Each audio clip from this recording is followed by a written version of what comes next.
ولقيته بيشاور لي بيقول لي تعالى. انا اللي جابني هنا يا جماعه. وانا ايه اللي جابني انا كمان يعني ما تقول عليا دقه قديمه شويه انا موافق. قول انت اللي عايز تمشي تمام. ما استحملتش 3 شهور وقدمت طلب نقل. هو كان على العاده يعدي عليا يجي في السؤال يعديني بقى، ما احنا عارفين عنب لحقت نفسي حلوه ولا مش هي المفروض كانت تبقى حلوه بس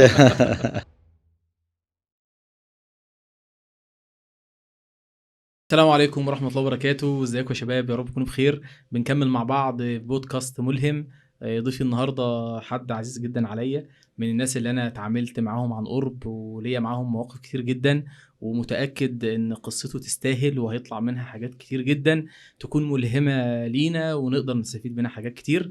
معايا ومعاكم النهارده مستر ضياء سمير. ازي حضرتك يا مستر؟ اهلا، مساء الفل. ازيك يا استاذ محمد؟ الحمد لله تمام. طمنا عليك. كله تمام الحمد لله. زي الفل. زي الفل. انا سعيد جدا جدا جدا. ده شرف ليا وسعاده كبيره، ربنا يخليك. واحنا بقالنا فتره عايزين نقعد مع بعض يعني، فانا قلت كده احسن من اي حاجه. هي جت الفرصه وقعدنا مع بعض. حبيبي شرف ليا. الله يخليك. كله تمام تمام الحمد لله. الحمد لله يا رب. دايما قصص النجاح دايما بتبقى طالعه في وسط زحمه ومواقف كتير وحاجات ما تتنسيش. تمام. مهنه التدريس مهنه صعبه وهي رساله، وصعب قوي المدرسين اللي بيحولوا المهنه لرساله الناس تتعلم منها ويقدموا قيمه، غير ان هم ده شغلهم، بس يبقوا بيوصلوا رساله للطلبه والاولياء الامور ويقدموا قيمه محترمه. فعايزين نتكلم مع مستر ضياء النهارده كده من بدايه الرحله والمواقف اللي يقدر يفتكرها بقى في بداياته لحد ما نوصل لدلوقتي. هو انا في البدايه ما كنتش في نيتي خالص ولا في طموحاتي ان انا ابقى مدرس اصلا يعني خالص. الموضوع كده طبعا لا.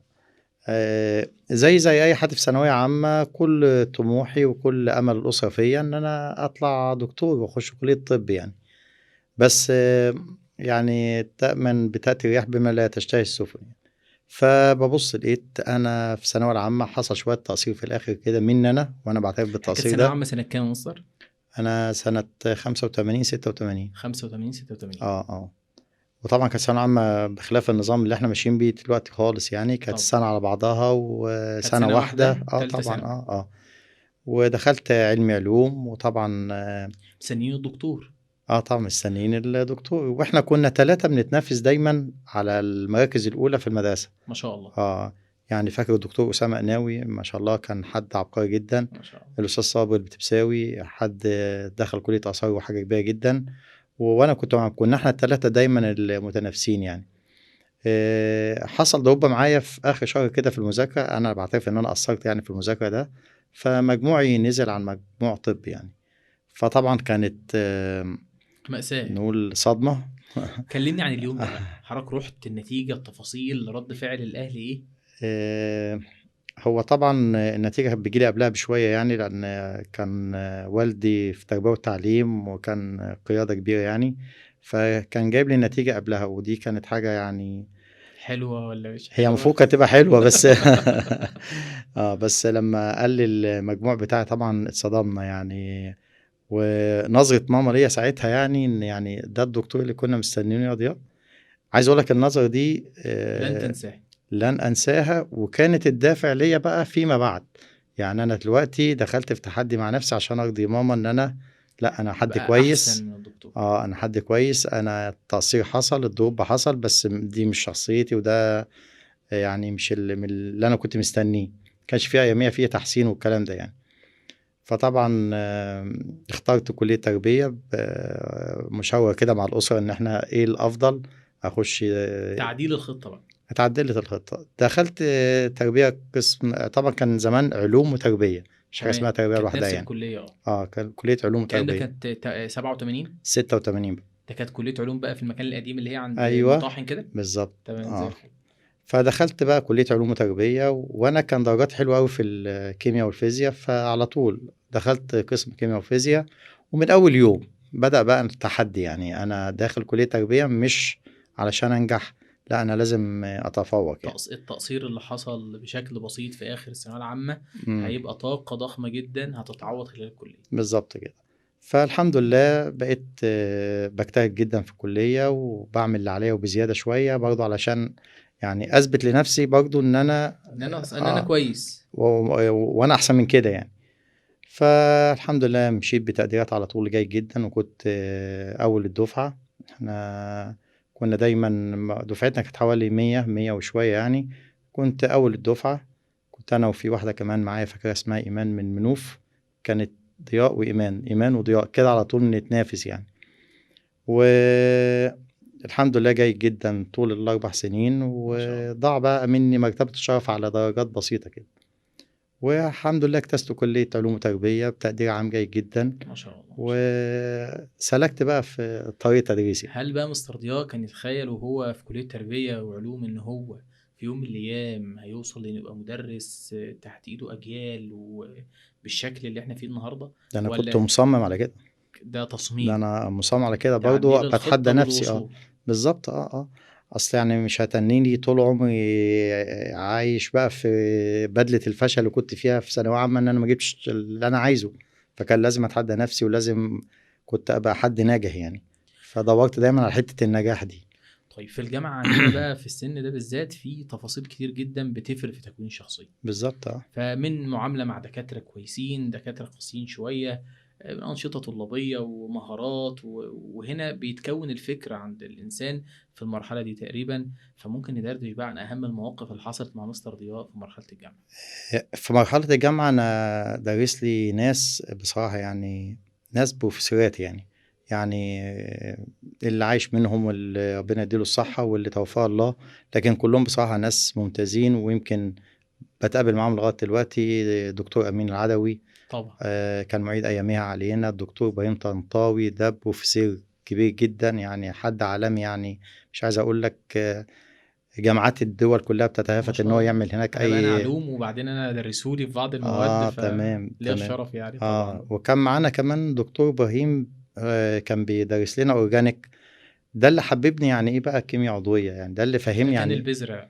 ده بداية إن واحد يقول لي يعني إيه كيميا عضوية، المدخل بتاعها عامل إزاي، تفهمها إزاي، تشرحها إزاي، فده حببني جدًا في الكيميا العضوية، بس أعتقد كان كبير في السن أيامها جدًا، فده كان أثّر جدًا في شخصيتي يعني لأنه ادّاني المادة العلمية كما ينبغي أن تكون. الكيميا العضوية. دكاترة كتير جدًا دكتور محمود درسوا لي، الدكتور عويضة. محمود عويضة طبعًا. ده قامة الفيزيا اللي برضه علّمنا يعني إيه فيزيا ما شاء الله. بطريقة حلوة، يعني هو ما بطريقة كانش بسيطة خالص لأ، وما لأ، لأ، تحسّش إن أنت بتاخد آه، مادة علمية خالص، وكان يشجّعنا على كل حاجة، يطلع معانا رحلات ونقعد في رحلات كده قعدة مصاطب في القناطر شوية، في القاهرة شوية ونقعد، ده مش دكتور ده أخ كبير لينا. أفتكر دكتور محمود عويضة من الدكاترة اللي لأول مرّة باطلع باحضّر جزء من مادة وهاشرحه لزمايلي.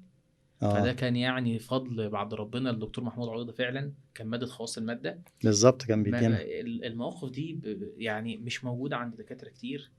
فلمّا أنت بتقابلك في حياتك بقى خصوصًا لو إحنا امتهنا مهنة التدريس، بتبقى بالنسبة أنا لك أقول لك على حاجة عنب، يعني أنا ساعات أتحط في مواقف لغاية دلوقتي، شوف أنا سايب الجامعة من سنة 90 وأتحط في موقف معيّن كده وأنا بادرس الطلبة، باقول لو الدكتور الفلاني في الموقف ده كان عمل إيه عشان أنا أعمل زيه، يعني ساعات بالبس كده شخصية الدكتور اللي هو أنا حبيته اتدربت على إيده واتعلمت واتلمست على إيده، إن أنا هاعمل إيه في الموقف ده عايز أمشي بالمنهج. بالضبط كده، لأن هو كان ناجح وأنا أتمنى أوصل للنجاح بتاعه، لأن هو نجح معايا ونجح مع غيري كتير جدًا، فطريقة متجربة يعني أتسأل سؤال مفاجئ مثلًا من طالب هتعمل إيه؟ رد الفعل إيه؟ رد الفعل إيه؟ واحد هيشاغب في الحصة أنت هتعمل إيه؟ شخصيات عنيدة أنت هتتعامل معاها إزاي؟ حد مش في الmood خالص مثلًا معاك ومش عايش معاك في الحصة كما ينبغي أن يكون، أنت هتتصرف إزاي؟ أنا ساعتها زي ما تقول بالبس كده شخصية الدكاترة دي اللي علموني واتعلمت على إيديهم، وأتعامل مع الموقف ده. أنا عايز أقول إن مستر ضياء من المدرسين اللي عندهم سيطرة وإحكام في الحصة بشكل قوي جدًا. بس المميز هنا إنه بهدوء جدًا. يعني ده اللي بيبقى غريب. يعني إحنا أنا بادرّس، أنا ممكن آجي عشان أعمل control في حصة مراجعة وعدد كبير، هابقى محتاج أبذل مجهود. لأ حضرتك ما شاء الله أنا شُفت ده بعيني، تمام، بتقدر تعمل ده بشكل هادي. فده برضه إن ده اللي يدل إن ده بيحصل إزاي؟ المفتاح في احترامك للطالب، يعني أنت طول ما بتحترم الطالب هو هيحترمك، أنت هتنزل لمستوى الطالب هو هيتعامل معاك بنفس الطريقة بتاعتك، فأنت دايمًا لمّا تتعامل مع أي طالب أيًا كانت قدراته يعني شاطر، مميز، متوسط، دون متوسط، لأ أنت عامل مع شخصية، فالشخصية ده شخصية محترمة اتعامل معاها باحترام، وده طريقة مش بس ان الطالب يحترمك وتقوم شخصيته كمان. يعني ممكن الطالب لما يلاقيك بتتعامل معاه باحترام وهو مش محترم هيتعلم يعني ايه احترام. يعني انا كتير جدا انا بتعامل بطبيعتي يعني، فدايما يقولوا لي يا مستر انت يعني علمتنا ازاي نتعامل مثلا بضمير في الحتة دي. يعني احنا كنا بنذاكر وخلاص، لكن نذاكر بضمير دي اتعلمناها هنا، وبقينا دكاترة وبقينا أساتذة في الجامعة وبقينا ناس كويسين جدا في المجتمع، وانا على الحتة دي. برضو الواحد بيتعامل بطبيعته والطالب ذكي. هو المدرس هنا بيحط نفسه يا مستر في حته انت عايز تبقى فيه. هل انت واخدها شغلانه ومهنه تجيب لك قرشين وخلاص وتركن زي اللي ركنوا، ولا انت عايز تبقى بتقدم رساله وبتقدم قيمه جنب القيمه العلميه، بتقدم قيمه وتربيه للطالب. دي اهم حاجة بقى. يعني انت فعلا المادة العلمية كده كده تتقدم، هياخدها منك وهياخدها من غيرك، لكن ايه اللي جنب المادة العلمية؟ انت بتعلمه قيمة، بتعلمه الاحترام، بتعلمه حاجات كتير جدا. الطالب في السن ده بيبقى عنده قدرة كبيرة جدا على التعلم، لأنه في مرحلة مراهقة وبتشكل شخصيته. فلما يشوف قدامه قدوة أو حد كويس بيقتد بيه، يا بختك، دي مهنة الأنبياء بقى. طبعا. فبصراحة لا، مهنة محترمة جدا. ويعني استفادتك منها أكتر ما الطالب بيستفيد. لأن صحيح أنت قد إيه سعادتك. يعني أنت في طلبة جايين من كام سنة لسه امبارح وأول امبارح جايين يسلموا عليا، بقى مبسوط جدا وشايفهم في بوزيشن حلو جدا وفي جامعات كويسة وتخرجوا من الجامعة. دي حاجة بتبسطني جدا يعني، وبيفكروني بالمواقف ساعتها اللي وهنا القيمه بقى ان هو الطالب زمان هو طالب عندي، فهو بيجي لي وبيعاملني كويس لان انا هقول ان هو محتاجني. لما يخلص الطالب يخش كليه والاقيه جاي يسلم عليا، انا بحس ان انا يعني ايه ده، انت بتحرجني. اصل ما فيش مصلحه خالص، هو مجرد انه جاي من باب ان هو بيحب المدرس بس. محبة وتقدير كمان. يعني جاي هو كده انت يطمئن عرفت ويسلم بتغسل همومك بقى مع طالب زي كده ليه؟ تنسى تعبك. يعني انا تعبت معاك و... وانت جاي تقدر التعب ده، بتبقى نقطة إيجابية جدا في حياة المدرس بصراحة. أنا وأنا جاي لك دلوقتي ليه الطالب ماشي بالعربية وقف بالعربية وجاي يسلم. أنا يعني الشكل طبعا أكيد مش فاكر، اي بس قعد يحكي لي وأنا كنت في مع حضرتك في دفعة كذا ونقصت كذا درجة في الكيمياء، درجة ولا اتنين، الامتحان كان صعب جدا وكان مجامعنا فوق ال95 ودخلت كلية قمة واتخرج دلوقتي. ما شاء الله. فحاجات حلوة جدا يعني بصراحة هو يعني. ده الرصيد، يعني هو ده الرصيد الجميل. وثمرة التدريس بقى، يعني انت لو بتدرس والحاجات دي بتبقى قدامك كده فعلا بتنسى تعبك يعني. صحيح. طيب مفتاح تاني من مفاتيح مستر ضياء، الثواب والعقاب. احنا بنشوف تمام. العقاب لمدرسين بيعاقبوا وبشدة، وتأثير العقاب ده ما بيحققش. يعني ممكن مدرس يضرب، أنا ممكن أعنف طالب بس عادي بحس إن الطالب مش فارق. حضرتك تقدر تعنف الطالب بهدوء بكلمتين يعيط. انا نادرا ما مسكت عصاية في حياتي. أنا بقولش بقى، أنا بقول إيه مفتاح مستر ضياء في العقاب بطريقة غريبة وتأثير كبير. يعني هيطلع طالب على السبورة هيحل، طب ما مش السبوره دي هيحل. مشكلة في حد ذاتها يعني تمام. كتير جدا. فالطالب هيطلع على السبوره، وده دي مدرسه مستر ضياء، اطلع تعالى حل. ويا ويلك لو ما حلتش، مش عشان هتنضرب، لا ده انت في كلام هيتقال هيخلي الطالب يعني ممكن يبكي وهو داخل. المفتاح ده مهم قوي، ومهم ان احنا اجيالنا بقى والاجيال الموجوده تتعلم التاثير بهدوء علشان خاطر يحافظ على شخصيته وفي نفس الوقت يقدر يؤدي الرساله كويس. هقول لحضرتك على حاجة. هو حكاية انك بتحترم الطالب والطالب عايز يبقى دايما في وجهة نظر مستر ضياء او اي مستر بيدرس له ان هو محترم جدا ومتقدر جدا. فلما يغلط احترامك ليه كمدرس يقل، دي اكبر عقاب. اما يحس ان انا لا، انا كده نزلت درجة عند مستر ضياء، دي او اي مستر تاني يعني هو عنده، دي اكبر عقاب. سيبك بقى من العقاب البدني، انا ممكن ابص طالب بس بعناية نظرة كده بس النظرة ديت هو فاهم معناها ان كده المستر ضياء انا قلت في نظره، دي بتذبح الطالب. وياما الاكشن ده غير كتير جدا من شخصية الطالب. لا انا مستر ده ما بيبصليش كده، انا هبقى كويس عشان النظرة دي تحدي. تحدي، بتبقى تحدي تحدي. انا بتقلب. افتكر في اعدادي انا كنت بكره الدراسات جدا، ما بحبهاش. وباخد درس في تانية او تالتة اعدادي في مجموعه على ترابيزه كده، فالامور مكشوفه قوي، يعني مكشوف ان انا ما بحبش الدراسات. وكان كان مدرس محترم ربنا يبارك فيه يا رب لو موجود، استاذ عادل النجم يعني. وكان بيعنف جامد. فانا جيت في مره زهقت من نفسي، قلت انا شاطر في كل المواد، انا يعني من الاوائل في كل المواد ما عدا ماده الدراسات.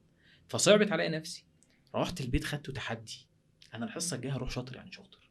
طبعا هو كان على العاده يعدي عليا، يجي في السؤال يعديني بقى، ما احنا عارفين عنب ما بيجاوبش. تمام. قعدت مسكت الدرس، فرمته، مذاكره من نار، طلعت طاقتي كامله لنظره اصدقائي بقى فيا ان ايه ده انت ما بتفهمش حاجه دراسات. تمام. في حين انا في الرياضه والعلوم التانيه قوي جدا. وقمت رايح في الحصه دي تحدي، زي ما حضرتك بتقول كده، انا قاعد بقى مستني السؤال. انا قول بيقول، تاني بيقول، تالت بيقول. من ساعتها احساسي ان انا بقى بقيت كويس، التحدي مع النفس. انا مش هنزل تاني. فده بيفرق، ده بيفرق في الاسلوب والطريقه اه طبعا. ومعامله الطالب بشكل ادمي وشكل حلو. ده حلو، بس للاسف الاجيال برضو يعني الاجيال غير، يمكن كل ما تقدم شويه حضرتك برضو تقدر تقول ده اكتر. هل التاثير زي ما هو ولا لا الامور طبعا، السوشيال ميديا غيرت كتير جدا من شخصية غيرت بقى الطلبة. ولا دمرت؟ غيرت للأسوأ. غيرت لا للأسوأ. هقول لك على حضرتك على حاجة، هي لا عايزة عشان نقول دمرت ونعمم، ده مش صح. لان في ناس استفادت منه. اه في ناس استفادت، يعني تيك توك ده انت شايف يعني عامل ازاي في الناس كلها، بس في حقيقي. ناس مستفيدة منه وعاملة فيه عليه شغل كويس جدا للاستفادة يعني. اي نعم قليلين بس بيستفادوا منه، لكن دمر ناس كتير جدا. يعني السوشيال ميديا غيرت ثقافة الناس كلها، ووجهت اهتماماتهم بطريقة غير طبيعية للميديا كلها، وسابوا بقى التعليم وسابوا التربية وسابوا حاجات كتير جدا كانت مهمة جدا في حياتنا. اعتقد انها اثرت كمان على التركيز بشكل عام على الكل. بموضوع ان الانسان يبقى مشتت وبيتنقل من موضوع لموضوع ومن حاله لحاله، خلت الطالب امكانيه احتفاظه بالمعلومه واسترجاعها صعب. أنا هقول لحضرتك على حاجة، يعني أنا جربتها كتير جدا مع ناس. أنا هرفع عن نفسي شوية وهقعد على الفيسبوك مثلا 5 دقايق، يفوق بعد 5 ساعات. صحيح. طب وال5 ساعات دول من وقتك انت كطالب ثانوية عامة، طب بعد ال5 ساعات فين دماغك؟ من وقتك ما ومن دماغك في حتة حياتك. تانية فدايما السوشيال ميديا كلها بتسحب الطالب من تركيزه وبتسرق منه الوقت، وأكيد بتعلمه برضه بعض السلوكيات اللي هي مش صح، لأن بتدخل عليك ثقافات انت مش متعود عليها.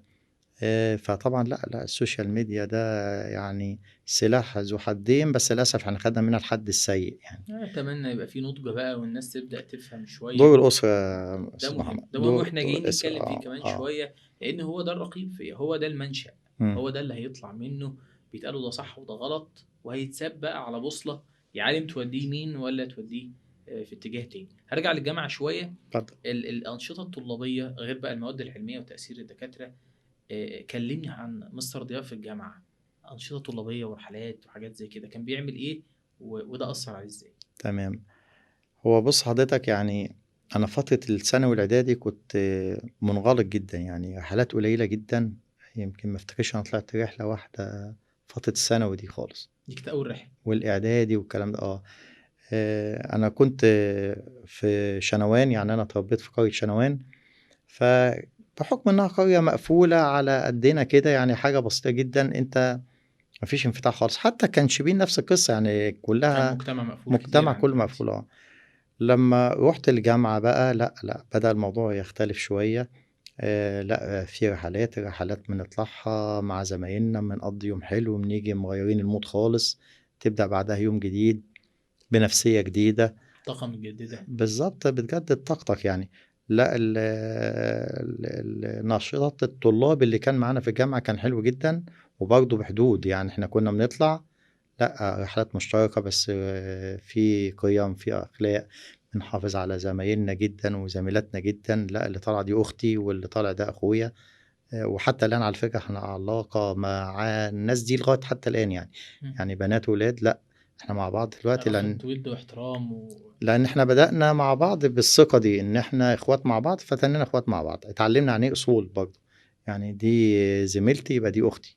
صح. وحتى الآن يعني بعضهم زمايل لينا في المدارس حتى الآن، بعضهم مسك قيادات في أماكن تانية، لكن بنتقابل. يمكن حتى زمايلنا اللي ما شفناهمش من 32 سنة عملنا لقاء قريب قريب. جدا مع بعض، جمعنا بعض، اللي جه من القاهرة دي واللي دفعة جه. كلية العلوم. شوف بقى من سنة 90 ما شفناهمش. ما شاء الله. فجمعنا بعض وقعدنا قضينا يوم حلو جدا، اللي جه من اسكندرية، اللي جه من التجمع، اللي جه من العاصمة، اللي كان في شبين، اللي كان في تلا، واتجمّعنا مع بعض، ويعني مش عايز أقول لك كنا قد إيه مبسوطين، وكإننا عايشين مع بعض الفترة ديّة، ما إحناش غُربة عن بعض يعني. هو الوِد بيبقى موجود، يمكن الوِد الظروف. والعلاقات كانت قايمة على أساس سليم في الأول، يعني ما إمم. كانش في علاقة نفعية، ما أنا مش متصاحب مع فلان ده عشان أستفيد منّه والّا لأ، إحنا كنا بنتعامل مع بعض بمبدأ إن إحنا إخوات، هدفنا واحد ومصلحتنا واحدة، وده يساعد ده، وده يجهّز مذكرات لده، وده يعمل ملخصات لده، يعني الحمد لله العلاقة طيبة دامت ومستمرين عليها لغاية دلوقتي. الحمد لله. قبل ما اتنقل لبعد الجامعة وللتعيين والمدارس، عايز أرجع للطفولة شوية، عايز أتكلم عن الصداقة، عايز أتكلم عن أثر ودور الأصدقاء في الرحلة.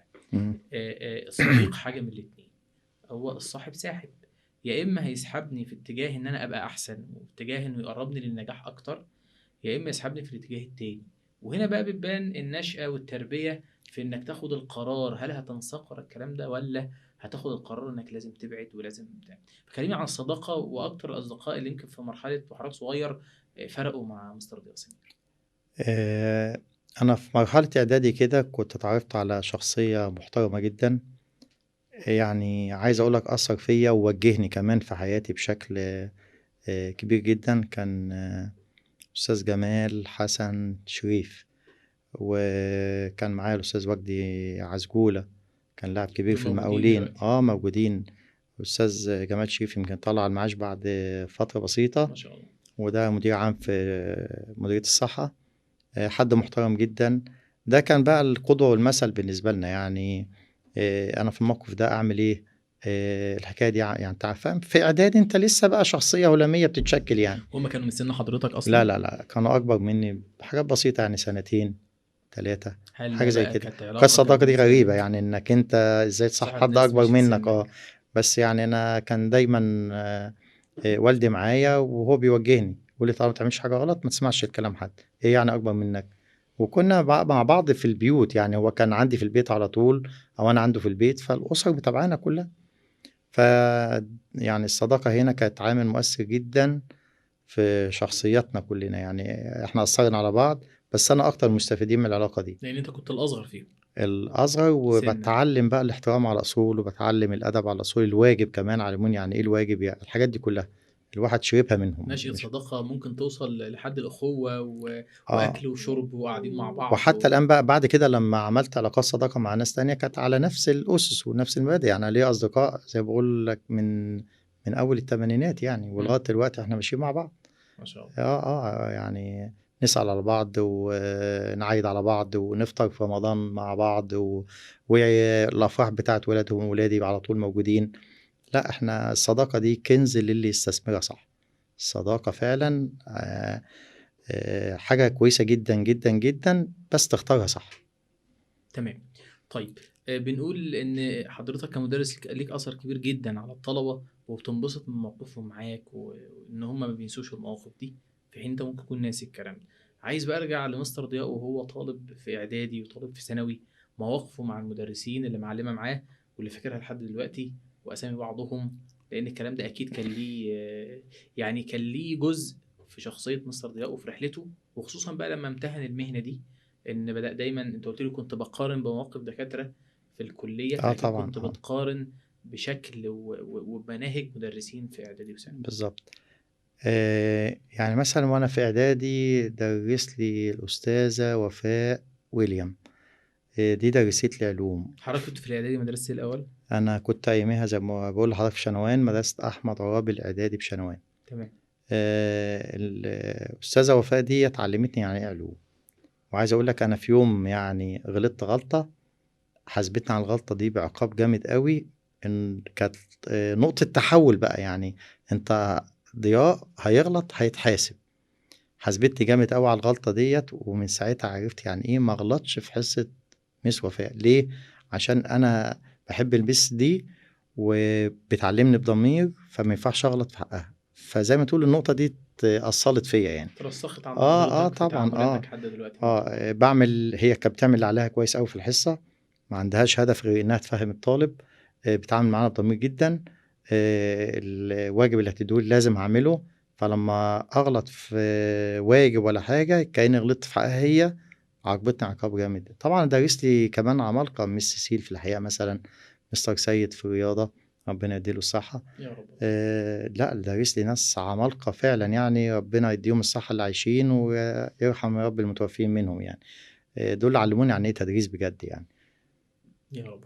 عايز اتكلم في الجزء اللي جاي عن الاسره شويه، تمام، وعن دعم الاسره ودعم الاهل للنجاح، لان انا مؤمن دايما ان الناجح ده اكيد طلع في بيئه سويه وتربى على ايد ناس اقوياء في التربيه، حنينين جدا، عشان يطلع سوي ويطلع يقدر يبقى ليه اثر في المجتمع. وفي نفس الوقت الاسره بقى اللي هو كونها اكيد ليها دور كبير في ده.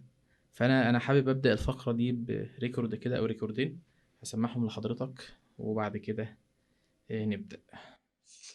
بابا حبيبي، بجد انا بحب اشكرك جدا جدا جدا على كل حاجة انت عملتها ليا من غير ما تحس، اكتر ما انت كنت قاصد. يعني الحاجة اللي انت عملتها لي وانت قاصد دي شكرا عليها، بس في حاجات انت بتعملها وانت مش واخد بالك، بجد احب اشكرك عليها. شكرا انك خلتني رافع راسي قدام كل الناس. شكرا انك خلتني فخور ان انا عندي اب زيك. بجد يا بابا شكرا جدا ليك، انك في حياتي وانك قدوة ليا. ويا رب يا رب يا رب يطولنا في عمرك، ويا رب يديني يعني ايه اي حاجة كده منك ولو بسيطة. خلاص عيالي لما يكبروا يفضلوا شايفيني زي ما انا شايفك كده، حاجة كبيرة قوي قوي عندي. بشوي رد على الريكورد بقى الاول، وبعد كده شغل باقي الماستر. رد على بشوي. بشوي ابن الكبير حد شخصية طيبة جدا فوق ما تتخيل، حنين جدا، مش عايز اقول لك قايم بدور الاب لاخواته. يعني انا طول الوقت مشغول، هو اللي متولي امر اخواته. اخته بتتجوز بيجيب لها بشوي شخصيه جهازها جميله، انا بقى فاكر بشوي ايام ما كان جدا، طالب وطيب معانا بشكل ما تخيلوش يعني. الطيبة اللي انا بحبها يعني، الطيبة والجدعنة موجودة فيه، شهم جدا. بشوي حد حلو جدا، ربنا يخليهولي ربنا بجد يعني. يبارك لحضرتك فيه دايما ويخليه بقول يا لك. بشوي انت بابا بعدي على طول لاخواتك. ربنا يخليك ليهم وتشوفوا ربنا دايما يخليك. دايما كده احسن ما انت متخيل بكتير. يعني بجد انا فخور بيه جدا ومبسوط بالكلام ده يا بشوي. ربنا يخليك يا حبيبي، ويخلي لك دانييلا العسل. يا رب يا رب، اللهم امين. الريكورد التاني. أحلى وأجمل وأحن بابا في الدنيا كلها. متعرفش احنا بنحبك قد ايه قوي، وفخورة بيك، وطول العمر فخورة بيك، ومهما حصل انت أحلى وأحن أب في الدنيا كلها، وبحبك قوي قوي قوي. مارينا طب مارينا دي حتة من قلبي يعني، مش عايز اقول لك فعلا. العشق، مارينا دي روحي فيها بجد يعني. البنات دايما بيبقى ليهم كده معزة خاصة لا ومارينا يعني معزة خاصة وحنية خاصة، ولسانها حلو جدا، وفيها ملكة حلو جدا، انك تقدر تفهم بابا متضايق هعمل كذا، بابا مبسوط هعمل كذا، تفهمك وتعمل حاجة اللي تبسطك وتريحك. ما شاء الله. انك تلاقي شخصية يعني تريح اللي قدامها دي، لا دي حاجة حلوة جدا. ربنا يخليها لك ويبارك لك فيها ربنا يا مستر. يخليها لبيتها ولجوزها، وتبقى كده ان شاء الله ام فاضلة لأسرة كبيرة. عايزين أسرة كبيرة يا مارين يا رب يا رب، اللهم امين. حبيبي يعني. اخر العنقود بقى كان في الجيش وجاي في الطريق ونايم، فعشان يبعت الريكورد هو اللي اخرنا. تمام. فاضل جون بس، ما بعتش. كان راجع من الجيش نايم، ده اللي اخرني اصلا ان انا فاحنا مستنيين لا مش مستنيين الريكورد بتاعه. فخور جدا لما بقابل حد يقول لي انت مستر ضياء، ده كان مدرس بتاعي، ده كان مدرس قبل كده، اتحدنا في المادة. ده ما كانش مجرد مدرس او حد درس المادة، لا ده كان اب لينا، كان دايما بيقف جنبنا. وربنا يبارك فيه كل ده. يعني ببقى بجد فخور جدا. وانا بجد محظوظ ان انا ابقى ابنك يا بابا. حضرتك مش مجرد اب بس ليا، لا حضرتك كمان صديق. ربنا يخليك لينا دايما يا رب. دكتور جون عايز اقول لحضرتك يعني اخر يوم للجيش اللي جون في الجيش هو النهارده يعني. والله طب ده فرصة اه جميلة. فرصة جميلة جدا. طبعا. جون زملكاوي زيي.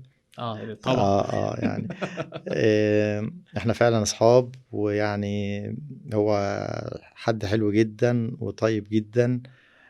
وعايز يسيبني ويسافر بقى، فهي دي بقى المشكلة والله يعني، بص ده الموضوع الخلاف اللي بينا اصلا دلوقتي. موضوع السفر ده موضوع احنا محتاجين نتناوله ونتكلم فيه، ويمكن اه احنا اتكلمنا فيه قريب لما اتقابلنا في النادي. ايوه فده هنتكلم فيه يعني. تمام ربنا يخليهم لحضرتك ويبارك لك حبيبي. فيهم يا رب، اللهم هما امين. التلاتة انا فخور بيهم بجد يعني، سند وظهر وناس حلوة جدا. وعايز اقول بس كومنت صغير كده، هما ساعات بيقولوا يا بابا انت ربيتنا كويس قوي كده ليه، احنا مش عارفين نسلك في المجتمع. بقول لهم لا، انا عملت معاكم الصح وانتوا هتعملوه مع اولادكم، لان في النهاية لا يصح الا الصحيح. انتوا تربيتوا كويس، المجتمع حواليكم مش كويس، ومش كله طبعا ما بعممش يعني، بس هو ده الصح. وانتوا هتعملوا مع اولادكم زي ما انا عملت كده بالظبط. لا تربية محترمة واخلاق عالية وقيم دينية كويسة عندكم كلكم. لا اتمسك بقيمك دي وهتبقوا احسن ناس في الدنيا زي ما احنا شفنا ناس كتير برضه. بالظبط، ربنا يخليهم لك ويبارك فيهم يا ربنا رب. يبارك فيك. بنقول دايما ان احيانا النجاح في الحياه المهنيه ممكن ان يؤثر على الحياه الاسريه، ممكن يبعد الاب عن الاسره، ممكن يفقد بعض المشاعر وبعض الحالات. فان احنا نوزن هنا بين نجاح الاسره ونجاح الشغل، ده شيء صعب. فكلمنا بقى هنا عن ده حصل ازاي ودور الزوجة في دوت، ومحتاجين طبعا يعني نتكلم عنها شوية في بص يا استاذ محمد، هو الشغل مش كل حاجة. يعني انت زي ما انت مدرس وناجح لازم تبقى اب وناجح، ولازم تبقى زوج وناجح، وتعمل البالانس ده. فده مهم جدا عند اي حد، وبنصح بيه اي حد في الدنيا. انا بشوف نماذج للشغل بس. طب ما هو فين صحتك، فين بيتك، فين اسرتك، فين زوجتك؟ ما هم ليهم حق عليك. فانا يمكن اقول لك في فترة من بداياتي في التسعينات كده، لا انهمكت في الشغل جدا، وبقيت اروح بيتي متاخر جدا وابدا الصبح بدري كويس قوي. انا عايز اقول لك بقيت من كتر التعب ممكن ابقى راكب عربيتي واعمل حادثه من غير ما احس. ممكن المناعه عندي قلت جدا، فتره من الفترات جالي هربس زوستر، اثر عليا ألف سلام جدا. عليك. الله يخليك. فلا ساعتها بقى سمعت نصايح الناس كبار بابا والدكاتره والناس اللي كانوا معايا، لا انت زي ما يعني تعبك بفلوس راحتك بفلوس. فالفلوس مش كل حاجة، وعلموني بقى يعني ايه حتة انك تبقى قنوع بالحاجة اللي هتجيلك، لانك انت هتجيلك فلوس قليلة بس انت محافظ على صحتك برضه. من هنا بدأت أقنن بقى الموضوع ده. طبعا ساعدني على الكلام ده كتير جدا زوجتي، انا اتحملت كتير جدا، لان طبعا انا مش موجود هي اللي ربت العيال. انا بالظبط، عايز واحنا هنقول ان مهنة اه التدريس مهنة صعبة، خصوصا ان هي مبنية ان انا بعد ما مدرس في المدرسة ان انا هشتغل دروس بره. فانا بالظبط. الوقت اللي انا بقضيه بره البيت وقت طويل، حتى لو انا مقلل، يعني حتى لو انا مقلل حضرتك النهارده اكيد في المدرسة من الصبح وفي شغلك لحد الساعة 6 7، فده يوم طويل، يوم 12 ساعة وراجع مرهق. فاللي في البيت هنا دوره قوي جدا ومهم جدا ان هو بقى يكمل يعني. يعني انا عايز اقول لحضرتك انا ما استمتعتش بتربية عيالي. انت عارف دلوقتي انا بستمتع ازاي؟ تربية احفادي. ما شاء الله ما شاء الله. يعني دانييلا هو حفيدة واحدة يعني، ربنا ربنا يكتر ويبقوا كتير يزودهم يا رب. يعني. بس عايز اقول لك لحظات المتعة كلها ان انا ابقى قاعد مع دانييلا. فبقول يا ريتني كنت مع عيالي من الاول واستمتعت بيهم هم اطفال. انا دلوقتي بعوض الكلام ده في دانييلا حفيدتي. لكن فعلا لا، تربية العيال متعة، وفعلا غريزة جوه الإنسان إن هو يشوف عياله بيكبروا كده ويبقى سعيد ويبذل نفسه عشانهم. دي حاجة حلوة جدا. يعني يمكن زوجتي هي اللي قامت بالموضوع ده وتحملت مسؤولية كبيرة جدا في الفترات دي.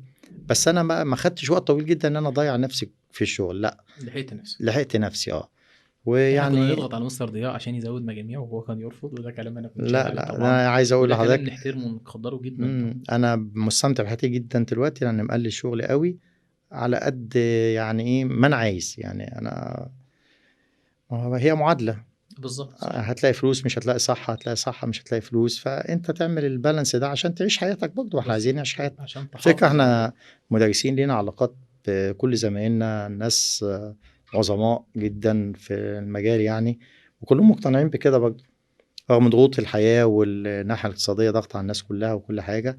لكن برضه لا، ما انت لازم تشوف بيتك وأسرتك وصحتك وتعمل التوازن المطلوب.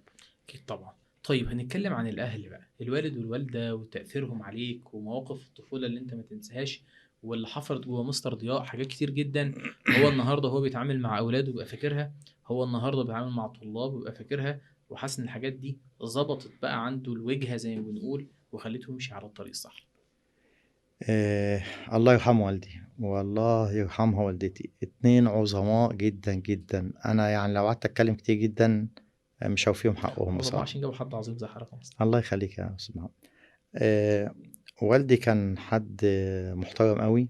هو كان مدير عام في التربية والتعليم، وشخصيته قوية جدا وحنين جدا في نفس الوقت.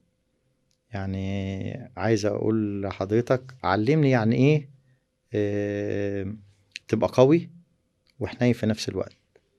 واهم حاجة علمهاني حاجة مهمة جدا، مش على الجانب الاسري بقى، على الجانب العملي. يعني قال لي، هو كان بيقعد معايا كل شوية قعدات كده، يعني يديني زي حكمة كده، يعني امشي بالطريقة دي، امشي بالطريقة دي. الكتالوج بديك تعليمات. الكتالوج تمشي عليه. حلو الاكسبريشن. طيب زي ايه مثلا؟ يقول لي ما تخسرش حد. انت في حياتك دايما تكسب اللي قدامك، حتى لو حد هيعاديك ما تعادوش انت. تعادي لي خلي وتخسره عداء من ليه؟ طرف واحد. خلاص هو عايز يعاديك ويخصمك ماشي، بس انت جواك خلي عندك سلام داخلي. علمني يعني ايه بقى ان انا ابقى في سلام مع الناس كلها. انا بحب وبكره، ما انا بني ادم وانسان زي الناس، لكن ما عاديش حد. دي صفة علمهاني بابا كتير جدا. وما تخسرش حد، واكسب الناس كلها، وتعامل مع الناس كلها بمحبة، وانت اللي كسبان في الاخر. دي قواعد الذكاء الاجتماعي. لا هو هو ممكن دلوقتي هو احنا كان بقى عمدة كبير في شنوان، ما يعني شاء كان الله. بصراحة حاجة قيمة جدا يعني. علمنا كمان يعني ايه تفني نفسك في العمل، تشتغل بضمير جدا في شغلك. على الجانب الأسري ازاي تحب اخواتك، وازاي تبقى مخلص لبيتك، وازاي بعد يعني هو لغاية قبل 5 دقايق من وفاته كان بيوصيني على اخواتي مثلا. يعني شوف لدرجة ايه، خلاص الراجل بيحتضر وفي نهاية عمره فاضل دقايق، وكان بصير حريص جدا على انه علاقتك يوصينا باخواتك. على اخواتي وكده. الام بقى الحنان كله يعني. طبعا. يعني كان دايما حتى اخواتي يقولوا لي ده ماما بتحبك اكتر واحد وانت بالنسبه لها. انا اكبر الصبيان في اخواتي، احنا 5. انا ما شاء اكبر الله. الصبيان، في بنتين اكبر مني، وفي بهاء واختي الصغيره. ما شاء الله ربنا يخليك. احنا الحمد لله يعني بسبب التعامل معانا وبسبب اللي هم عملوه عشاننا واحنا صغيرين. يعني كانت والدتي موظفه في مديريه التربيه والتعليم برضو.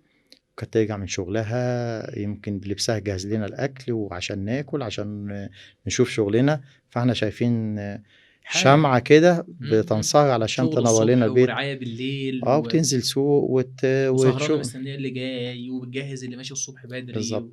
فانت ازاي هتشوف اب وام بيعملوا الكلام ده وانت هتكسل في شغلك يعني مستحيل. هم بالظبط. كانوا مش بس بيربوا، هم بيغرسوا فينا قيم واخلاق بشكل مش مباشر. لايف. يعني هم انت شايفه. انت عايش. انت عايش في أسرة، يعني شايف بقى، شايف نجاح في حواليه معاناة وتعب وإرهاق. فانت يعني يمكن ده احنا بنقوله للطلبة دلوقتي، بالظبط. حس بالتعب اللي اهلك حاسينه. ويمكن في طلبة كتير مش واخدين بالهم، وما بياخدش باله للأسف إلا بعد كتير، ممكن بعد ما يفوت الأوان زي ما بيقولوا يعني. انا يعني شايف ان هو لا، الناس بتتعامل معاهم ذكيه جدا. طالب ذكي والابن ذكي والبنت ذكيه ولماحين، وعارفين مين بيتعب عشانهم ومين بيمثل عليهم والحاجات دي كلها. لا لا الوضع اختلف خالص. يعني احنا كلمة السوشيال ميديا ليها تأثير طبعا. تأثير سلبي، لكن ليها تأثير إيجابي. نمت ذكاء ناس كتير جدا، وبقى الطالب أذكى من الأول ويفهم كل حاجة. كذلك الأبناء ما بيفهم الأب اللي بيتعب عشانه ولا الأم اللي بتتعب عشانهم، وبتتعامل على هذا الأساس يعني. نصيحة يوجهها مستر ضياء لأي حد والده ووالدته موجودين وعايشين معاه، سواء طالب سواء ولي أمر سواء حد كبير. اوعى تضيع لحظة ما تستمتعش بوجودهم في حياتك. اوعى في يوم تزعلوا. الأب والأم دول حاجة كبيرة جدا. يا ابني انزل على ايد ابوك ورجل مامتك وبوسها طول ما هي على قيد الحياة. عارف يعني ايه اب وام؟ اغنى من اي لؤلؤة في العالم. اب وام دول سند وظهر وحنية مش هتلاقي زيهم تاني، ما بيتعوضوش يعني.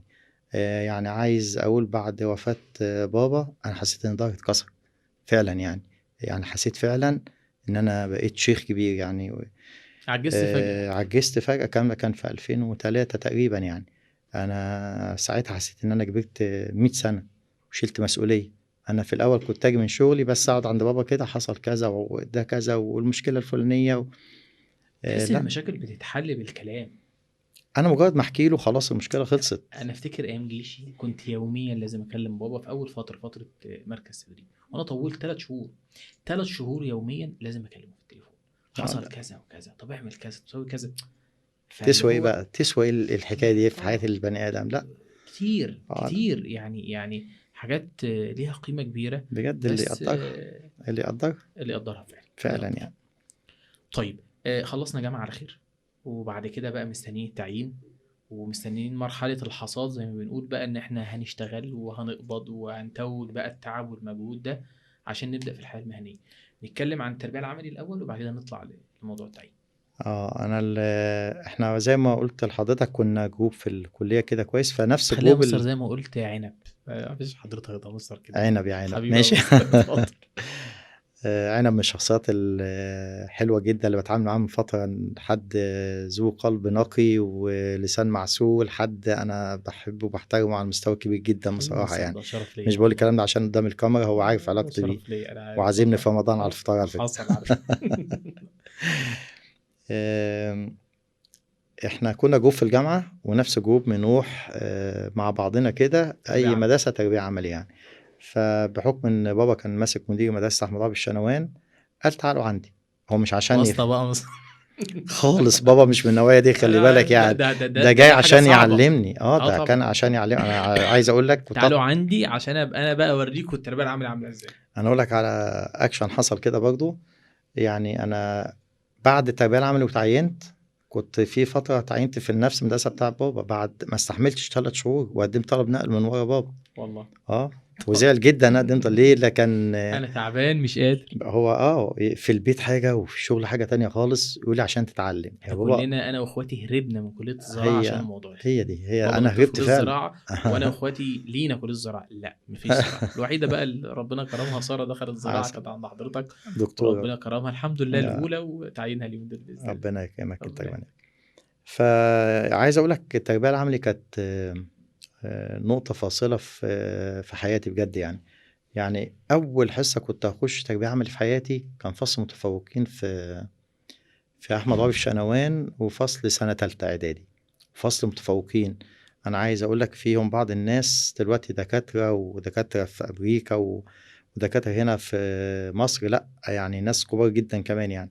فانت جاهز نفسيا داخل فصل متفوقين ولسه اول مره تمسك طباشيره وتشرح يعني. فمعنا زميل قال انا هشرح النهارده. كان اسمه اشرف، هو الله يمسيه بالخير. انا جاهز وانا محضر وانا هشرح حصه النهارده. خلاص تمام. احنا كان في التليفونات بقى الارض شغاله يوميها، اتصلنا مين هيشرح؟ قال انا اللي هشرح. اشرف هيشرح. طب يا اشرف تمام، جاهز محتاج حاجه ان نتناقش فيها؟ لا ده انا زي الفل. جه اشرف تاني يوم، انا بقى سبحان الله يعني قلت ايه؟ احضر احتياطي.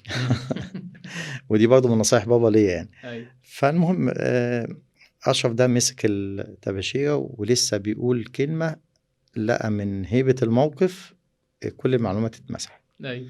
مش عارف يقول ولا كلمه. ولقيته بيشاور لي بيقول لي تعالى. انا ايه اللي جابني هنا يا جماعه؟ وانا ايه اللي جابني انا كمان يعني ما عايز اقول لك انا بقى يعني ايه يعني فعلا اتخضيت يعني. انا مطلوب مني اشرح فصل متفوقين وتالتة اعدادي، يعني حاجه كبيره كانت زمان يعني. انت لما بتشرح الاولى اعدادي ماشي، لكن تالتة اعدادي ده كبار المدرسه وفصل كله موهوبين يعني. فيعني خدت نفس كده ومسكت اعصابي. ايوه. ووقفت اشرح. وانا بشرح بقى يعني ايه، بص على الرياكشنات بتاعه الطلبه، يا ترى هم راضيين؟ ما هو انت بتقيس مدى نجاحك في الوقت ده بالنظره برضا الطلبه عن شغلك يعني. مظبوط. فالحمد لله لقيت نظرات رضا من الطلبه وفاهمين وكل واحد بيهز راسه. وكنت ساعتها في كلمه بترن في ودني من دكتور علمهاني في التربوي، قال لي عايز تنجح اتحدى فكر الطالب. دايما خلي الطالب ذهنه شغال بسؤال، دايما تخلي الطالب في مستوى اعلى من الليميت بتاعه. طالب متفوق هات الاقصى تفوق منه من الاسئله. متشوق ومتحمس ومنتظر. فانا اشتغلت بالطريقه دي، كنت لسه بقى فريش كده وبتاع. لا فعلا عملت الكلام ده ولقيت جابت نتيجه. وعايز اقول لك انا يعني وانا طالع من الفصل الطلبه طالعين بيشكوني على الحصه. ثقة في النفس بقى واثر موضوع زي ده دي عليك بقى اثر قوي جدا. هي دي كانت نقطة الانطلاق بقى بصراحة. خدت ثقة حلوة قوي، ودعم الولاد ليا كان حلو جدا، يعني شجعوني بقى. عايز اقول لك انا قلبي انفتح للتدريس بقى من اللحظة دي.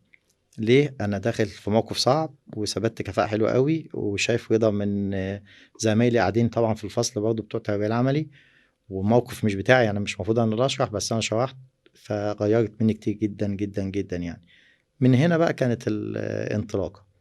بعدها في سنة رابعة روحت السادات الثانوية في شنوان برضه. تربية عملي في اخر سنة. تربية عملي قبل بقى التعيين كيمياء بعد. وفيزياء بقى. كان كيمياء وفيزياء وبنشرح، ولازم تشرح عملي، ولازم تخش اللاب، ولازم تحضر عملي قدامهم.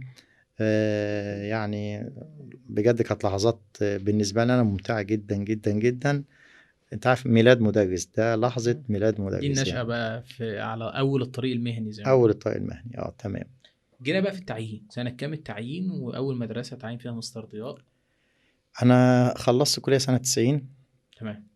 المفروض بيجي تعيين على طول. جالي التعيين في مدرسة أم الأبطال الإعدادية بتلا، وأنا ياه، كنت في شنوان. شنوان وتلا ابو علي. وتلا برضو يبان لك من الوهلة الأولى كده إن الموضوع صعب. لا أنا استمتعت جدا في المدرسة دي، واستمتعت جدا بالطلبة اللي درست لهم هناك.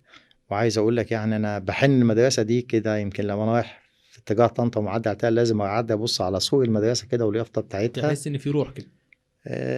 يعني النبتة الأولى والمدرسة الأولى اللي عديت عليها بشكل بقى عملي، لا استمتعت بها جدا. وقعدت فيها مثلا حوالي سنة ونص، يعني عام دراسي ونص أو ما يقرب من عامين يعني.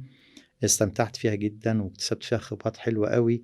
والحمد لله برضو بنعمة ربنا يعني نجحت فيها نجاح كبير جدا. كان طلبة ممتازين بيجوا يناقشوني في حاجات حلوة جدا وأكبر من سنهم، وانا كنت طالب فريش بقى كده ويعني لسه المعلومات في ذهني حاضره وبتاع. كنا بنتكلم شيء ممتاز بصراحه يعني. بعدها بقى نقلت احمد ابي في شنوان، ما استحملتش شهرين ثلاثه زي ما قلت لك من مع ان انت راجع بقى جنب البيت فالمفروض تبقى جنب مبسوط. البيت. كان بيننا وبينها ما فيش 5 دقايق يعني. نقلت 3 بقى شهور. نقلت من ورا بابا بطلب النقل ده. رحت الاعداديه الحديثه بنات بشبين الكوم. اتعاملت مع مدير ناجح جدا هناك، الله عايزين نتكلم عن يرحمه. المديرين، واحنا بنقول ان نجاح المؤسسات يجي من ان المدير نفسه يبقى ناجح وبيدير صح. ده اللي حصل يعني. فانا عايز في حياة مستر ضياء كده لو هيتكلم بقى عن المديرين اللي اثروا فيه واللي كانوا لا هما كتير الصراحة يعني. اتعاملت مع قمم بجد. القمة الأولى كان والدي، مش عشان والدي، لا هو الناس كلها بتشهد له بصراحة. لا قمة في الإدارة بجد، إدارة ناجحة جدا جدا جدا. كان معاه برضه جروب حلو جدا، أستاذ رفعت سعودي، أستاذ صلاح الباهي ابنه دكتور مشهور دلوقتي في شبين. ما شاء الله. دول كانوا جروب كده، ناس كده بتتعلم منهم. تتعلم منهم يعني ايه إدارة، يعني ايه فن يعني. وتبقى مبسوط وانت شغال. دول أول ما اتعلمت على ايديهم بصراحة يعني. لما رحت شبين بقى في الإعدادية الحديثة، أنا كنت منقول من شنوان. أستاذ حلمي علام. ومعروف انت ابن فلان وجاي بنقل من وراه. لا ما أنا بابا مديني بقى الفيدباك يعني. بص أنت ضياء، بس انت لا مش ماليش ابن دعوة سمير بيك. بطرس دي، لا ملناش دعوة. أنت تعتمد على نفسك، تحصل مشكلة أنت اللي تحلها. أنا أديك رأيي في الحل، لكن أنت اللي تحل وأنت اللي تقول وأنت اللي بتعمل وانت اللي يعني. اخترت. ما هو دي بقى كانت العقاب زي ما بنقول. انت اللي عايز تمشي بالظبط. تمام. استاذ حلمي علام كان حد من 100 خان. له برضه ابنه مشهور جدا، دكتور مشهور في شبين، حد من نفس الشخصية كده. اتعلمنا منه كتير جدا جدا جدا فوق ما تتخيل يعني. راجل ودود، مدير ناجح يعني. يكفي مثلا عايز استأذن لأي ظروف مثلا، يقول لي روح وانا اللي هقف مكانك في الحصة مثلا. شوف قد كمان. ايه.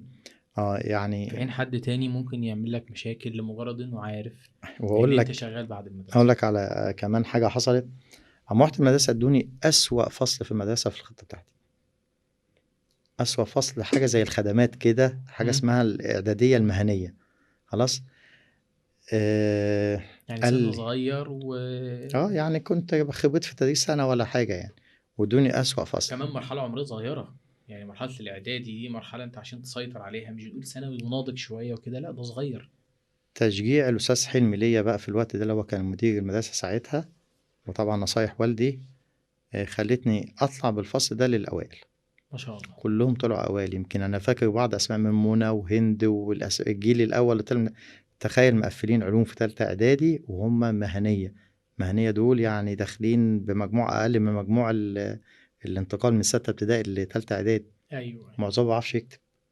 نقلتهم نقله محترمه. برضه دي كانت من الحاجات اللي ادتني بوش جامد جدا، وبسببها يعني وتشجيع الاستاذ حلمي كمدير ناجح. استاذ محمود الشيخ برضه بعده، استاذ مصطفى عرب، لا ناس قمم اتعاملت معاهم.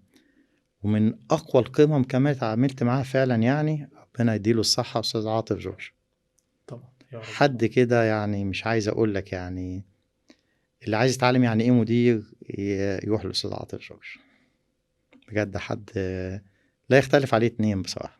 راجل محترم، قمه ادب، ذوق، اداره ناجحه جدا، ايد نظيفه، حاجات حلوه جدا يعني. ربنا يديله الصحه. ومن هنا بوجه التحيه لكل الناس دي، اللي عايش منهم ربنا يديله الصحة، واللي توفى الله ربنا يرحمه. شهر 10 2024 فوجئنا بخبر تكريم مستر ضياء سمير كمعلم متميز على مستوى الجمهورية من وزير التربية والتعليم. خبر زي ده فرحنا جدا طبعا، فعايزين نعرف القصة بقى بدأت منين القصة إن إحنا كمعلمين يعني بيجيلنا مسابقات بنقدر نخش فيها ونحقق نجاحات كمان على مستوى الطلبة، زي مسابقة أيسف. مسابقة أيسف دي أنت بتعلمك يعني إيه بحث علمي، بتعلمك يعني إيه روح التعاون بين الطالب والمدرس ودكتور الجامعة. أنا كان معايا طالبتين تسنيم سعيد وزميلتها، كانوا بدأوا المشروع في أيسف، وكانوا عاملين جاكيت للحماية من الإشعاع النووي بإمكانيات بسيطة جدا، ونجحوا فيه. جينا السنة اللي بعدها طالب يوسف سامح مع تسنيم عملوا تيم وورك كده، وعملنا موديفيكيشن لللايف للجاكيت ده، متأسف. وعملنا بقى ايه تيم وورك كده. دكتور ياسر رماح طبعا قامة كبيرة جدا في طبعا كلية علوم، بوف كبير جدا. الدكتور فؤاد اسماعيل شعلة النشاط والروح الحلوة جدا. طبعا الناس المحترمة، واشتغلنا مع بعض في الجامعة في أيام الاتحاد في أنشطة جميلة حد حلو أوي بصراحة يعني، جدا وخدوم جدا. جدا. ويوسف وتسنيم وأنا كنا التيم وورك كده من 5، قدرنا نعمل موديفيكيشن للجاكيت ده ونطوره بشكل حلو قوي، ودخلنا مسابقة تاني، والسنة التانية على التوالي أول الجمهورية برضه. ما شاء الله ما شاء الله. وأنا كنت المشرف عليهم التربوي، فعملنا إنجازات حلوة جدا. قدمت السي في بتاعتي، فالحمد لله طلعت المعلم المتميز والموهوب على مستوى الجمهورية. تم تكريمي في شهر أكتوبر على ايد معالي الوزير الدكتور محمد عبد اللطيف والدكتور محمود حجاج، حد حلو جدا. وهنا في المديرية عندنا ناس كويسين جدا بصراحة برضو ساهموا في الموضوع ده، انهم يوصلوا صوتنا لغاية الوزارة. الدكتور محمود سراج وسيادة وكيل وزارة التربية والتعليم دكتور محمد صلاح، أستاذ طارق سعد، حد حلو جدا برضو في المديرية عندنا هنا وداعم قوي جدا. من هنا بقى جت ان انا يعني بقيت في الترتيب ده وفي البوزيشن ده، ودي نعمه من عند ربنا يعني، مش فضل، ده فضل من ربنا علينا يعني. ده تعب ومجهود وجدية. هي الجدية بتوصل لنجاح في الآخر. صدقني يا عنب، انا ما كانش في دماغي الموضوع ده يعني، كنت بشتغل عشان حابب الموضوع، انا حابب البحث بطلبة العلمي. ان هم يعني طالب بيدرس مادة علمية وبيطبق على حاجة يمكن غيره دكاترة ما عملوهاش، وتعمل بقى اكتشاف جديد وحاجة حلوة، لا حاجة ممتازة بصراحة يعني. ويمكن امبارح كمان معايا طالبة في تالتة اعدادي، ما شاء الله. بس عقلية دكتور جامعة. ما شاء الله. الCV بتاعها حلو أوي، وخدت برضه مسابقة، دخلت مسابقة أيسف، وأول محافظة لسه النتيجة كانت امبارح يعني مايفن عماد أنا بالمناسبة يعني ما شاء الله. عاملة حاجة حلوة أوي، بس طبعا مش هقدر أفصح عنها لغاية ما تسجل، بس هي عاملة شغل حلو أوي ولسه برضه بنطور فيه، وبنتعاون برضه مع دكاترة ومع أطباء ودكاترة جامعة وأطباء بشريين وبتاع. ما شاء الله. ففكرة التيم وورك ده والتعاون في العمل وكل واحد بيدي اللي عنده، وفي الآخر بيبقى البرودكت اللي طالع معاك حاجة كويسة جدا. بيعمل حالة من التجديد. بالظبط. لا وساتسفاكشن بقى، انت بتبقى ايه في حالة رضا عن نفسك انك انا بتعمل. حاسس ان الرسالة كاملة. دي حاجة حلوة جدا بصراحة يعني. لا، ربنا يبارك يا مصطفى، واحنا تسيبكم بخير اهوت انا بتكلم على نفسي تحت امر اي طالب في دماغه اي حاجة عايز يطور منها يكتشفها يثبت صحتها. احنا زي ما نجحنا في حاجات دي فشلنا في حاجات تانية. في ناس قدموا مشاريع وما نفعتش، ما يعني ما كناش قادرين ان احنا ننجح بيها، بس في حاجات تانية نجحت. واول جمهورية دي حاجة قوية وحاجة اكيد ناس كتير شغال عليها يعني. وفي كاتيجوريز بقى، يعني انت اول جمهورية كاتيجوري في حاجة معينة، في كاتيجوري في حاجة تانية، فبص لنفسك كده لا وسط حاجات. مجموعة من الناس اللي هو ما شاء الله ناس جميلة وناس بتتعلم عشان بتحب العلم. صدقني يا عنب احنا عندنا نوعيات طلبة مش عايز اقول لك، علماء بجد، جبارة. علماء بجد بس هو البيئة مهمة وناس. مستر، يعني هم يلاقوا حد زي مستر ضياء وغيره، ويلاقوا منظمة زي ايسف ترعى الموضوع وتحطه في احنا المكان عندنا الصح. استاذ طارق العليمي في ايسف حاجة ما تتخيلهاش، مشجع جدا وراجل فير قوي وممتاز. يعني لو يسمعنا انا بوجه له الشكر على اللي هو بيعمله في مسابقة ايسف. واحب كمان اشكر جدا اولياء امور الناس دي، طبعا. والد تسنيم، والدة يوسف والده، بس هما بياخدوا من أسرة وقتهم مايفن. ومجهود لا يعني ما بيبخلوش بأي حاجة على أولادهم. احنا بنصرف مصاريف كتير جدا والأسرة بتصرف معانا عشان انت بتعمل بروجكت كبير يعني. صحيح. ما بيبخلوش بالماديات، بالتشجيع، احنا ساعات كنا بنرجع من كلية علوم، دكتور فؤاد يشهد بالكلام ده، الساعة 3 الصبح والساعة 7 الصبح لازم هو أبقى في زمان شغل. ايام النشاط الطلابي برضو كان بيمشي في الوقت ده لا تقريبا. هو انا بقول له كل الشكر بصراحه، حد يعني فعلا محترم جدا جدا جدا، جدا. ربنا يبارك يا رب وربنا وينفع يبارك بيه له يعني. ويديله صحة. لا دكتور ياسر كمان حد كويس جدا، الناس كلها في دكاتره عندنا في كليه علوم ربنا يبارك لهم يعني. هي البيئة مهمة. احنا بنقول لما حضرتك من شوية بتكلمي عن السفر والناس ليه في ناس بتفكر تسافر وكده، احيانا الشخص يحس ان هو خامة كويسة هيبذل ويعمل اللي عليه، بس حطيني في بيئة تتناسب مع امكانياتي وتحطني في التحقيق. انا مش عايز ابقى عامل زي اللي بيزرع في ارض بور، مش عايز زي اللي بيبذل مجهود. طبعا هي الحياة معادلات، وحضرتك قلت ده من شوية، وموازنات، وكل واحد بيشوف في حاجة بتيجي على حساب حاجة. بالظبط. ففي الاول والاخر مستحيل الانسان يبقى حريص على دم كل حاجة. بس بقول هقول للطلبه احلم هتلاقي، احلم بحلم وهيبقى واقع طول ما انت بتسعى لتحقيق الحلم ده، زي ما الناس دي عملت ووصلت. وهتلاقي على فكرة الداعمين ليك كتير جدا، محدش هيتعبك يعني. احلم وهتلاقي، احلم بمشروع تحققه، احلم بكلية توصل من خلالها. لا في حاجات حلوة جدا جدا جدا يعني. وتحس ان انت ليك قيمة، وتحس ان انت فخر لأهلك، وكفاية ان انت تشوف نظرة فخر في عين اهلك وانت بتحقق انا الإنجاز. يعني كان عندي طالب من فترة طويلة جدا دلوقتي بيشتغل في مجال النانو، ما شاء الله يعني، دول أوروبا كلها بتتهافت عليه ما شاء الله. وعلى اتصال بيه على طول، حد محترم جدا يعني. لا بقول لك اللي حلم وسعى في تحقيق الحلم وصل يعني. هو اللي فدي هيصدق في نقطة. حلمه مصر، يعني زي حضرتك قلت كده، احلم وصدق ان انت حلمك لازم ما هو تبقى لازم مؤمن باللي انت مصداقية، بتحلمه. لازم المصداقية. ما أنا يعني أنا ممكن يعني حلم وهمي ايوه. أوصل له إزاي ده، لكن احلم حلم يتحقق وستيب باي ستيب كده هتوصل. عايزين نتكلم عن مرحلة الدروس بقى. احنا بنقول ان تحقيق الذات في المدرسة شيء مهم، ده الاساس. بالظبط. جنبه بقى ان انا ابقى محقق نجاح بره، فدي رحلة برضو تحتاج ان احنا نبص لها وان احنا سنين مستر ضياء ما شاء الله، سنين من التدريس، وسنين اسم ما شاء الله موجود، واسم الناس بتحبه كطلبة وبتفهم منه وبيتأثروا بيه. فعايزين نعرف بقى رحلة الدروس بدأت منين لحد النهاردة. آه هي رحلة الدروس بدأت من وأنا في شنوان. كان طبعا أنا بدأت أشتغل، أنا بشتغل على فكرة حتى الآن، مفيش تميز لده عن ده يعني. ودي برضه كانت أحد نصايح والدي ليا يعني، خليك هنا زي هنا وربنا هيكرمك يعني. فأنا بشتغل هنا زي هنا، بس أنت بتبدأ بقى إيه يعني تسمع في الفصول التانية اللي أنت مش بتديها. ده الأستاذ ضياء عمل لنا كذا وقال لنا كذا، مش عارف إيه، فبص تلاقي في طلبة جايين لك. أنا لما بدأت بأخت أنا وزميلة ليها دكتورة سالي أبو ريشة. كان الكلام ده سنة كام؟ دي أستاذة دكتورة في كلية صيدلة طنطا ما دلوقتي، شاء بوجه الله. لها كل التحية يعني. ما شاء الله. لا الكلام ده ما أنا بقول لحضرتك في أول التسعينات يعني. تمام. خلاص. والاتنين مجاملة، أنا يعني أختي وزميلتها. وهنا مدرس يا جماعة في وبرضه رعاية ربنا في شغلي معاهم. البنتين بقوا 3 والتلاتة بقوا 4 والنبتة بدأت تكبر وتزيد، وكله بيعتمد على إخلاصك ودمك في الشغل مش أكتر. ان المدرس وهو شغال ما يبقاش باصص قدامك كام طالب، انت بص ان قدامك خالص حد لازم خالص توصل له المعلومة وتبذل مجهود. ويمكن في قصص كتير جدا لمدرسين بدأوا بأعداد قليلة وبسبب إخلاصهم وجديتهم ربنا كرمهم للوصول. بس القصة مش عادات خالص. ما هو انا بتكلم بقى دلوقتي في ان الفكرة مش ان انت توصل لعدد لا كويس، خالص.